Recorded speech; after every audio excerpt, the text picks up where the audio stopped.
Guys, another video here for the channel. FPL is about to kick off soon, August 15th, as you guys can see there. Matchday 1 kicks off for the new FPL season.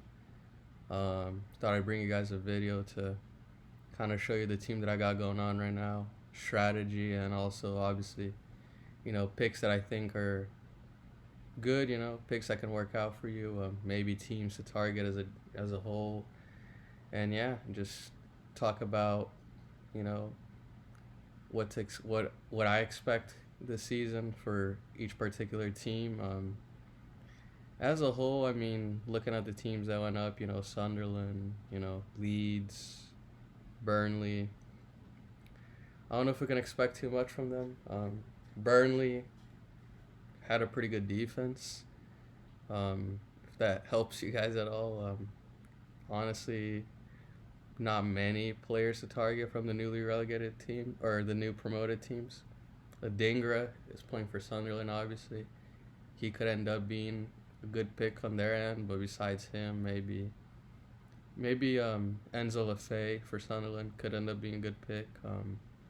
Leeds, shaky, right? Leeds got a new keeper, Lucas Bay. He used to play for my old Brazilian, he used to play for the Brazilian team that I support. Really, really good keeper. I think he's a national team caliber. Could easily make the Brazilian national team if, scouts actually paid attention. People that recruit for the team actually paid attention. But, yeah. So, he's 4.5 mil, unfortunately, though. We'll talk about later how that can end up being a problem. But, and then, like I said, Burnley defense. They have a good defender that we can target. I'll talk a little bit more about him later. But, yeah. I guess we'll start off. I made a list of each position and each price range and, picks at those price ranges that I deem acceptable. I'll pull it up right now. Here we go. Starting with defenders. So 6 million defenders that I think are, can be good picks that I like.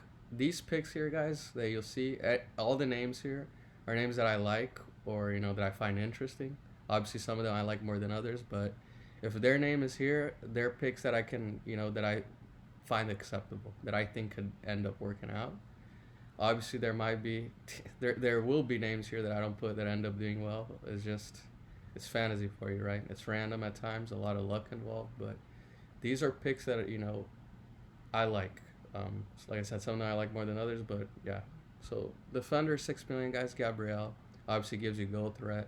Clean sheet opportunities for Arsenal are always there. That's why you can see that I put Saliba on the list as well. Honestly, any Arsenal defender guy is always a good pick. They're very good at keeping clean sheets, right? As we know. Jeremy Frimpong's an interesting pick, guys.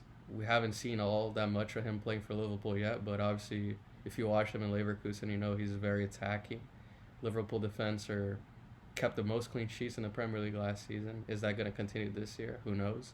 But you can imagine they can give you some clean sheets. And if Frimpong is as attacking as he was in Leverkusen, obviously he becomes probably the best asset in FPL. But do we know that he's going to do that? No. So right now it's kind of an if. Obviously I got to mention the name though. Kirk is obviously also new from Bournemouth into being introduced into that Liverpool defense as well. There's questions about his minutes, if he's going to be starting every game. But ultimately, I think, he's a good pick for Liverpool. Virgil is a good pick. He's going to give you some goals here and there, maybe the odd assist. Obviously, clean sheet threat for Liverpool, again, like I mentioned, is there. But the thing is, this year they introduced a new point system for defenders, defensive contributions, DEFCON for short. Basically, if you get 10 of tackles, I think it's like interceptions or some BS like that. Clearances, it's 10 of, those metrics, a combination of those metrics. I think it's like interceptions, just defensive actions as a general. I'm pretty sure it's like ball recoveries, clearances, 10 combined, they get 2 points. It won't go, any more than that, but basically you get those 2 extra points for your player, which honestly, for defenders, that can be big, It pissed me off for sure last season. Probably pisses you guys off too.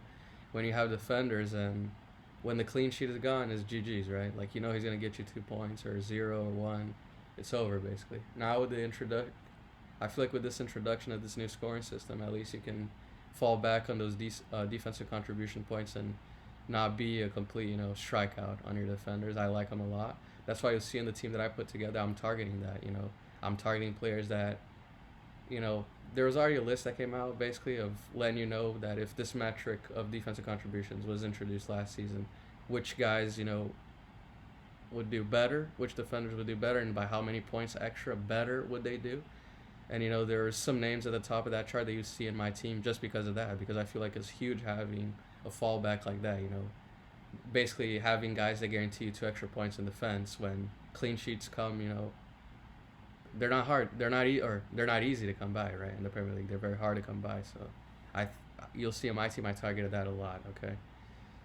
One of them is right here, actually. Two of them, actually. Murillo and Tarkovsky. Okay. Spoiler alert, they're both my team, right? At the 5.5 range option. Like Tarkovsky plays for Everton, a good defense. Murillo plays for Forest, a decent defense. But they're both at the top of the defense contribution charts. So they're guys that are very likely to get you 2 extra points every match day. No brainer, right? Like you don't really need to worry in a sense as much about the clean sheets. Obviously they're nice, but it's a bonus, right? It's such a bonus having those DEFCON points, and those two can get you those. Milenkovic as well, obviously for Force as well. Another guy to target. At the 5 million range, I like Colwell because of that. Chelsea have some nice fixtures to start off, and I feel like again, Colwell for that price range, he's a guy that usually starts almost every game for Chelsea, so why not? Nico Williams for the Forest defense is a guy that was also at the top of the defensive contributions charts, okay? And he's, again, 0.5 cheaper than guys like Murillo and Milenkovic. Why did I not go Nico Williams? I don't know. I guess because Murillo was better than him for DEFCON. Like, Nico Williams was good, but Murillo was better, and again, yeah. But maybe Nico Williams is a guy that I should be looking at more. Aina for Forest, not for DEFCON, but for clean sheets. Good option, in my opinion. Konza for that price range, he's okay. Like, he's a name that I just threw out there, but I'll be honest, I like Aston Villa's attack more than their defense, like way more than their defense. But for 4.5, Konza, a guy that you know is going to start, plays for a decent side in Aston Villa, like a good side, right? Why not? The Kuiper, coming from the Belgian league, guys, playing for Brighton now, like super attacking fullback. He's super attacking fullback. I feel like he's definitely likely to give you contributions throughout the season, goal and assist contributions. But that Brighton defense is shaky, right? So you're basically getting him in for the attack returns, in my opinion. I like his potential, though, for getting the attacking returns. So that's why the name is there. Mickey Van de Ven for Spurs. Spurs, they play Burnley match day 1. I'll be targeting that personally, especially with Mickey Van de Ven. But, yeah, I think they play Bournemouth as well, game week 3. That might be another good fixture for you to target him. Chris Richards, a name for Palace that was at the top of the defense contribution charts, guys. So, yeah, I like him. Palace, a decent defense. Gahey, not as good as Richards for DEFCON, but that Palace defense. Wan-Bissaka got 8 goal contributions, guys. They play Sunderland match day 1. Maybe somebody want to be looking at. And again, DEFCON points. Wan-Bissaka did make his name into the list, so a guy you want to be looking at. Destiny Udogie, apparently he got injured. I haven't heard any news after that, but apparently he might not. He might be unfit for match day 1. We'll see, but he's for 4.5 an attacking guy for Spurs that could keep a clean sheet at the start of the season. Why not? And then playing 4 million defenders are always nice, right? For that minimum price range. Estev is the pick, in my opinion, okay? Burnley, at the end of the day, they're a better defense than they're an attack. They're a bad team, right, compared to the other team in the Prem, but their defense is superior to their attack. And Estev is a guy that can get a lot of DEFCON points, okay? So I'd be looking at him seriously. Goodmanson, he just starts for Leeds, and Rodon, same boat for Leeds. They're both starters for Leeds that are going to price start, but that's about it, right? They play, and they're going to start. That's really why they're there at the 4 million range. You're not going to find many, right, guys? GKs, I mean, Raya, like set and forget type of guy. He's on my team. He covers you the Arsenal attack for a cheaper price point than Saliba and what's his face? Saliba and Gabriel, so I like him. Allison plays for the Liverpool defense. 5.5 if you want to cover Liverpool. I don't mind it. But again, like other names like Pickford didn't make the list because I think ultimately like for Pickford, because he increased in price, I don't think he's worth it anymore. When you could have a guy like Raya, like that's just my opinion, right? Sanchez for 5, interesting. Like I said, Chelsea has some easy fixtures to start off, so he can give you some clean sheets there. Matt Sells, right, the Golden Glove winner last season. Forest can keep some clean sheets. Forest don't have like impossible fixtures or anything to start off the season, so good pick there in my opinion, covering that Forest clean sheet. At 4.5, Kelleher for Brentford, good value. I think he's nice. Having the honestly, if you want to have two 4.5 rotating keepers, is not bad. I don't like the idea of rotating keepers, guys. It's always like when you see a keeper and you're like, oh, he can keep a clean sheet, and you put him and the guy that you don't think is gonna keep a clean sheet on the bench. It's usually the guy that you put on the bench that gets the clean sheet, and vice versa. So it can end up being a nightmare. But if you guys want to do it, go ahead. Petrovic for Bournemouth, tough match day one, but he offers you good value. Obviously, as a 4.5 starting keeper for a decent side in Bournemouth. For Bergen, for Brian, again, Brian real shaky in terms of keeping clean sheets, but he can give you safe points. He can give you the odd clean sheet here and there. Maybe Brighton improved their defense this year. I doubt it, but he's a 4.5 clean keeper, right? Apparently, Kinski, there's a slim chance that he might start for Spurs, so I put him there. And maybe, right, Darlow starts for Leeds. I don't think he will. I don't think either of the two start, guys, but these are two names that could potentially start at that 4 mil price range. I don't think they will. I don't think there's going to be any 4 million playing keepers, but if there ends up being a 4 million playing keeper, it's probably going to be one of these two, right? Midfielders, Salah and Palmer, they go unsaid. I think they're great options. The two best midfielders in the game right now. Two best picks, I think it's Salah and Palmer. I couldn't have both of them in my team, so, because of my strategy and my team, but I mean, I feel like Salah, if you go without Salah, I think you're starting off the season, in a bad foot already, in my opinion. You're probably going to end up regretting. It's just Salah is pretty crazy, right? Like, Salah and Haaland, I think you got to have one of the two, which I'm way higher in Salah than I am on Haaland, but it's just for protection basis, right? Like, Haaland ownership is high, Salah ownership is even higher. If you go without either one of them, you're pretty much like, if your guys don't do, above average good, you're done. Like, you're done. You can't keep up with that ownership. You're going to fall behind right off the bat. Wirtz, I think, is going to be insane, okay? I think Wirtz is going to be really good for Liverpool. He's that guy. If you know ball, Wirtz is different. But, yeah, I think if you have the funds, you got to get Wirtz, okay? Like, I wanted to have Wirtz and Salah. Eventually, by match day 4, I will have Wirtz and Salah, but I wasn't able to. But I think if you can have Salah and Wirtz, have the two. Trust me. Marmoush for 8.5, I like. But besides that, I don't like any other guys in that price range. Eze at 7.5, I like a lot. Let's see if he goes to Arsenal or not. But even then, he's a good pick in my opinion. Even if he goes to Arsenal, right? Rodgers, I mean, honestly, like, besides Salah, he might be my favorite midfielder. Like, Rodgers for 7 million to me is a steal. Like, you got to have him. You got to have him before you think about having anybody else. Like, after Salah, it's Wirtz and Rodgers, and the rest is really just extra, in my opinion.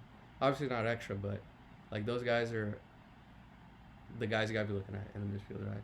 Alanga, I think, can be a good pick for Newcastle now. Pedro Neto, I think, is a good pick. Look at Arsenal's opening run, or Chelsea's opening run. Brennan Johnson could potentially provide you good value, I think, for the Spurs. They have decent opening fixtures. Matoma, two very nice first. Match day 1 and match day 2, very good fixtures for him. You'll see that I have him in the team, spoiler alert, to target those first 2 fixtures. I really like for Matoma. Enzo, great value at 6.5. Like, if he's playing Cam, he's a guy that takes corners, like, insane value to me. I don't know why he's not being looked at more. Kudus, really good value too, I think. For 6.5, Spurs, I think he can give you some nice returns. Iliman and Jai for Everton. I'm not a huge fan of him as a pick. I think as a name to throw out there, but I like, honestly, most of the other names in this list more than I like Njai. Doku, I think, could end up being a good pick for City, but these guys at the back end here of the 6.5 list, they're iffy for minutes. Okay, so just watch out. Harvey Barnes, I think, can be good. Jacob Murphy, but it's a minutes risk, right, with those guys, so watch out. For 6 million, Minta, Jorginho, Damsgaard, McNeil, Hudson-Odoi, I think could all end up being pretty okay picks. I think there's gonna be standout ones at all of these price ranges, guys. But it's hard for us to tell at the beginning of the season. But I think if there are standout guys at these price ranges, they're probably gonna be coming out of this list, right?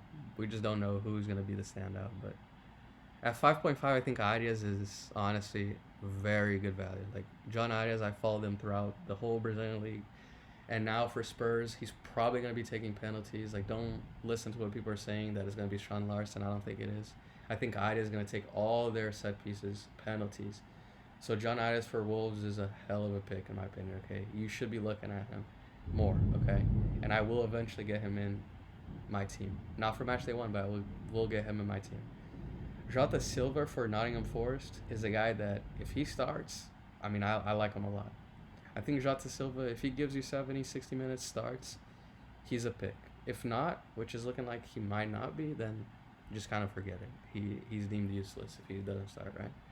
Elliot Anderson is a really good pick for Nottingham. He's a guy that starts. He's a guy that can play 10. He can play the 8 position. He gives you DEFCON points, which, again, midfielders also get those DEFCON points, okay? They take more. Instead of getting needing 10, they need 12, so they need more than the defenders, but they still get you the DEFCON points. Anderson is a guy that got a lot of DEFCON points last year, so a guy to look at. Adingra is going to be the main guy on the offense for Sunderland, so yeah, I think he's a guy you could be looking at at 5.5.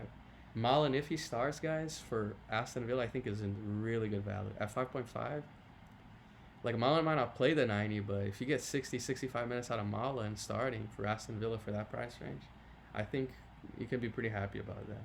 And then Reinders, to kind of cap off the list, I think he can end up being a good pick for City. We'll see.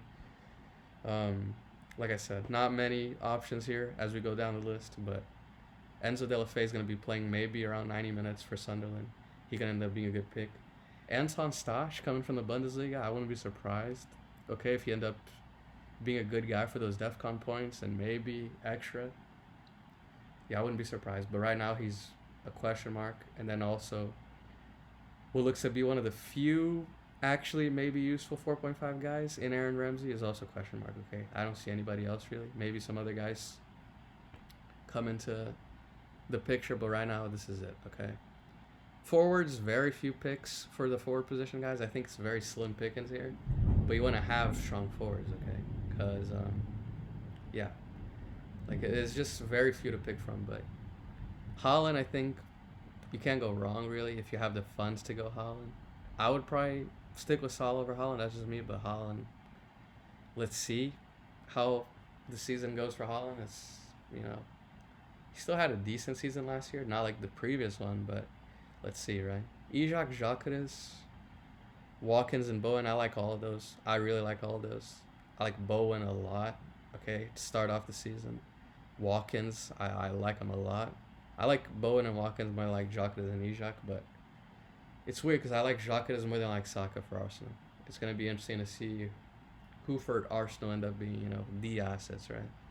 For 7.5, love Solanke. Absolutely love Solanke. Love JP as a pick, Jean Pedro for Chelsea. And Wissa, he's a question mark because apparently there's rumors he might be leaving. But if Wissa stays in Brentford, guys, he's going to be the guy that does everything. Like, they're going to need to score. Like, eventually Brentford will score. And it's probably going to be coming off his end, right? Like, the contributions, he's probably going to be the guy that gets them. So I'd be looking at him if he actually stays in the club. Welbeck for 7.5, I think is good value. Good value. He should be playing, right? And then Sean Larson, let's see if he actually starts for Wolves. He probably will. I think he can end up being decent value. I like Welbeck way more, but Sean Larson is okay, I guess, for 6.5. 6 million, dude. Igor Jesus, okay? I am a Botafogo fan. His club in Brazil that he came from, this guy is pretty crazy, okay? I think slowly he's going to get more and more minutes and eventually make the starting lineup in no time. That's just my opinion. And he's going to be a mainstay in a lot of people's teams, okay? Everybody's going to be rushing to grab him at that 6 million price range because he's going to end up being a bargain. I just don't have him right now because we don't even know if he's starting right now. Like, they're sleeping on him right now, basically, is what I'm trying to say. But when he gets cooking and he proves his worth, everybody's going to be rushing to get him. That's just my opinion, okay? So he's going to be a guy that's going to turn heads in no time in the season, okay? Thiago for Brentford, if Wissa leaves again, he's going to be the guy that starts for Brentford. So for 6 million, I guess you get a starting striker there. Barry, it might be him. It might be Beto for Everton. We don't know. Hence why I put Beto there, the 5.5. Let's see who starts, but I think both of those are good picks, depending on whichever one out of the two start. I like both of them. And then Fulkrug for West Ham. Bad season last year. Couldn't get going, Fulkrug, but he's a hell of a striker, right? Like, if you've seen him for the national team, for Werder Bremen in the Bundesliga, this guy can score, and maybe this season he turns it around and has a good season. I wouldn't be surprised. That opening fixture against Sunderland, he could be cooking. He's a guy that could drop a brace in a fixture like that, so just somebody to keep an eye on. Okay, so that's the list. I'll show you guys the team that I put together now. With all that being said, so this is my team I got going on right now. I'm gonna be doing the bench boost. Okay, I'm gonna be doing bench boost Matchday 1. I think this team that I got going on right here is really good for Matchday 1 bench boost. And then to carry me, honestly, up till game week 4, my plan is to sub out Wan-Bissaka for Matchday 2, and get a Stev, the Burnley defender, for 4 mil. He has a really good Matchday 2 fixture, Stev. I plan on playing him then. Then I'm gonna drop Areola. From Areola to 4 mil keeper, to then get Mitoma for Arias. To then I have money come that Liverpool Burnley fixture to get one of either Rogers or Kudus out to get Verts in, to have Verts and Salah for that Burnley Liverpool fixture. Preferably, obviously, Kudus, because like I told you guys, I really like Rogers. I love Rogers as a pick. So if I can keep Rogers and get Kudus out, I'll definitely get Kudus out instead of Rogers to get Verts.